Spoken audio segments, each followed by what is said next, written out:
From WCTV, Thomasville, Tallahassee, South Georgia, and North Florida's news leader, this is Eyewitness News at 11 with co-anchors Frank Rannicke and Tammy Watford, weather with Mike Rucker, and Randy Rudit's sports wrap-up. Now, live from the studios of WCTV, this is Eyewitness News at 11. Good evening, everyone. Some bad but somewhat expected news for state workers in Florida. The governor and cabinet were forced to take the action to reduce spending in the wake of the state's latest revenue shortfall. State agencies have been ordered to freeze hiring, to limit travel, and to buy only those supplies that are immediately essential. The cabinet is also recommending that those agencies reduce their budgets by 0.25%. Doesn't sound like much, but that adds up to a $14.5 million cut for education. I'm not sure how school districts or community colleges and universities can find those funds. Meanwhile, there's talk of a special session so lawmakers can come up with a solution for the budget shortfall. No date has been set. The budget axe is also being swung in Gadsden County, Florida, as school officials try to come up with alternatives to layoffs and program cuts district-wide. Eyewitness News reporter Carmen Cummings tells us the small school district will receive some financial benefits from the legislature, but it's not enough. Gadsden County schools got more financial backing last legislative session than expected. The anticipated appropriation for the district is right about $1.7 million. Gadsden school leaders say that money will go a long way to complete pending construction projects. We have a 5-year plan for removing asbestos within our schools. So what we are doing is taking so much of that money, using it in each school every year. But we have roof repairs to be done. But the state funding will not provide much of an employment guarantee for at least 70 Gadsden school workers who may lose their jobs because of budget cuts. You still can't use the money because that money is earmarked for maintenance. It cannot be used for any other purpose. We are using attrition, those people who retired, plus we are not hiring some people. Administrators, teachers, and other non-instructional personnel may be affected by the layoff proposal. Gadsden leaders say cuts in school programs may be forthcoming as well, all because of a reported decline in student enrollment. Carmen Cummings, Channel 6 Eyewitness News, Gadsden County. School leaders will debate those proposed layoffs at their meeting May 28th. Budget problems appear to be the reason a Florida State University student newspaper may have a hard time making it to press again. But as Eyewitness News reporter David Bishop tells us, those who work for the Independent Perspective feel it has nothing to do with money and everything to do with politics. The Independent Perspective began publishing about a year ago. It's labeled as an alternative to Florida State's primary newspaper, the Florida Flambeau. When the Perspective was denied funding for office supplies by a student government board, the students who run the paper cried foul, saying the only reason they were denied is because of the paper's conservative stance. It just goes to show, the attitude that is at Florida State, and, the whole one view that prevails, and they're totally unopen to even another one. The Independent Perspective admits it's slanted a little to the right, while they say FSU's other student newspaper, the Florida Flambeau, is slanted a little to the left. Those editors say they're not treated equally, though, when it comes to funding from FSU's student government. But Florida State doesn't fund the Flambeau, although it spends about $40,000 a year in advertising. FSU spends none with the Perspective. The student government president says the reason is simple. The Flambeau comes out daily. The Perspective comes out once or twice a month. When the paper's coming out daily, it's free to students.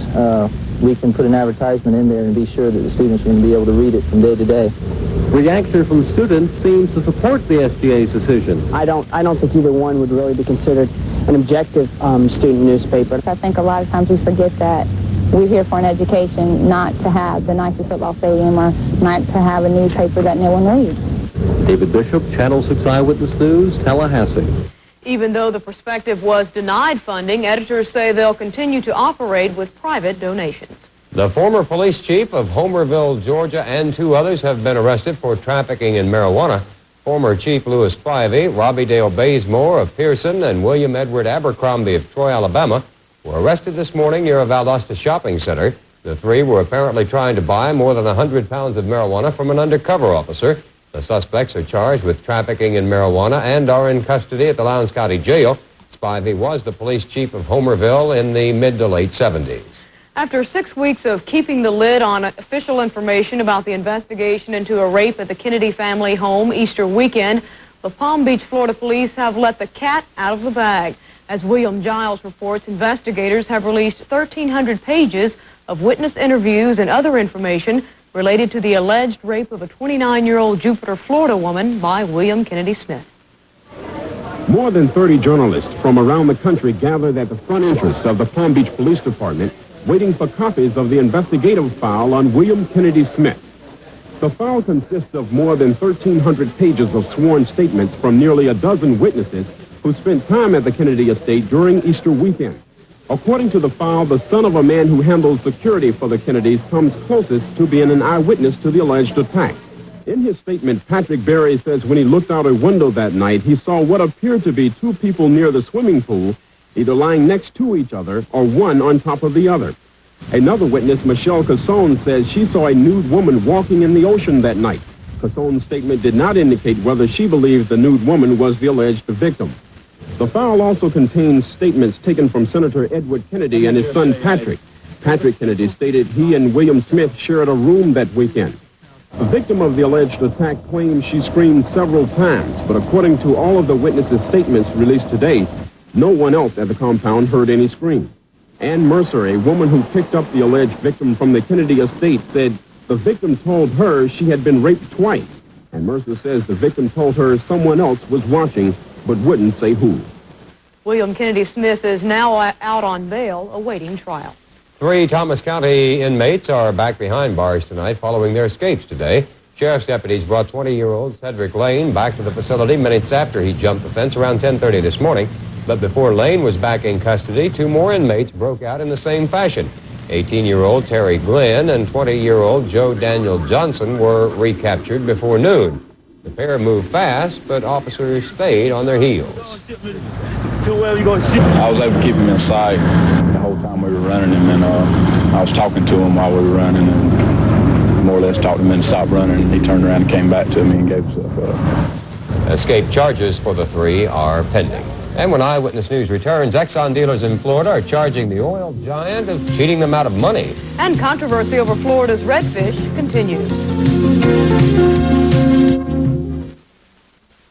I didn't think it was possible that once-a-year treatment would work, but it does. Technician went into every room of the house. They took the switch plates off. They went in the attic? They go underneath your stove. These people are talking about the effectiveness of Sears once-a-year pest control. When that company says that they guarantee, they're for real. I trust Sears. My problem was solved. Once a year is convenient. Sears once-a-year pest control. It works. No bugs.